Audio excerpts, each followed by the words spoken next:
ભરૂચ જિલ્લાના અંકલેશ્વર નજીક આવેલ પાનોલી જીઆઈડીસીમાં આજે એક મોટી દુર્ઘટના સર્જાઈ હતી, જેમાં સલ્ફર મિલ્સ લિમિટેડ નામની કેમિકલ કંપનીમાં અચાનક ભીષણ આગ ફાટી નીકળી હતી. આ ઘટનાને પગલે સમગ્ર ઔદ્યોગિક વસાહતમાં અફરાતફરીનો માહોલ જોવા મળ્યો હતો. આકાશમાં ધુમાડાના કાળા ગોટા કિલોમીટરો સુધી દેખાતા સ્થાનિકોમાં ભારે ફાળ પડી હતી. પ્રાથમિક અહેવાલો મુજબ કંપનીના પ્લાન્ટમાં ત્રીજા અને ચોથા માળે આગ લાગી હતી, જે જોતામાં વિકરાળ બની હતી. પાનોલી ફાયર સ્ટેશનની ટીમે તાત્કાલિક ઘટના સ્થળે પહોંચીને આગ ઉપર કાબુ મેળવવાના પ્રયાસો શરૂ કર્યા હતા.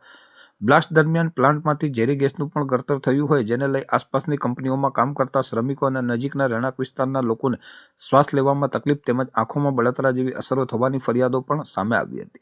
આ સમગ્ર હોનારતમાં સૌથી વધુ ચોંકાવનારી બાબત વહીવટી તંત્રની નિષ્ક્રિયતા રહી છે. જ્યારે એક તરફ આગ અને ગળતરને કારણે લોકોના જીવ જોખમમાં મુકાયા હતા, ત્યારે બીજી તરફ પ્રદૂષણ નિયંત્રણ બોર્ડ અને ઔદ્યોગિક સલામતી અને સ્વાસ્થ્ય વિભાગના જવાબદાર અધિકારીઓ કલાકો સુધી આ ગંભીર ઘટનાથી અજાણ હોવાનું સામે આવ્યું હતું. તંત્રની આ પ્રકારની બેદરકારીના કારણે લોકોમાં ભારે રોષ જોવા મળી રહ્યો છે અને સવાલો ઉઠી રહ્યા છે કે શું તંત્ર કોઈ મોટી જાનહાનિની રાહ જોઈ રહ્યું છે?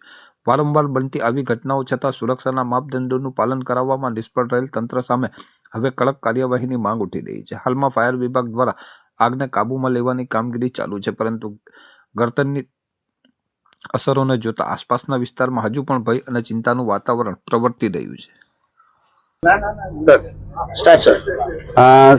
અત્યારે 12:30 આસપાસ સ્પ્રે ડ્રાયરમાં પ્રક્રિયા દરમિયાન ચાલુ પ્લાન્ટમાં પ્રક્રિયા દરમિયાન થોડો ફાયર થયો હતો.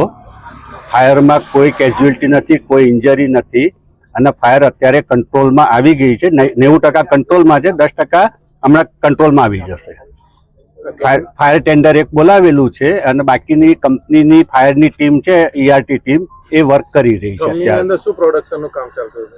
અમારું સલ્ફર બેઝ ફર્ટિલાઇઝરનું પ્રોડક્શન ચાલુ છે અને એ જ પ્રોડક્શન ચાલતું હોય છે. ગામવાળાની ફરિયાદ હતી કે ગેસ લીકેજ થયો છે? ના, ગેસ કોઈ નહીં. ફાયરના હિસાબે જે ગેસ લીક થયો હોય એ જ છે, બાકી કોઈ ગેસ છે જ નહીં મારા ત્યાં.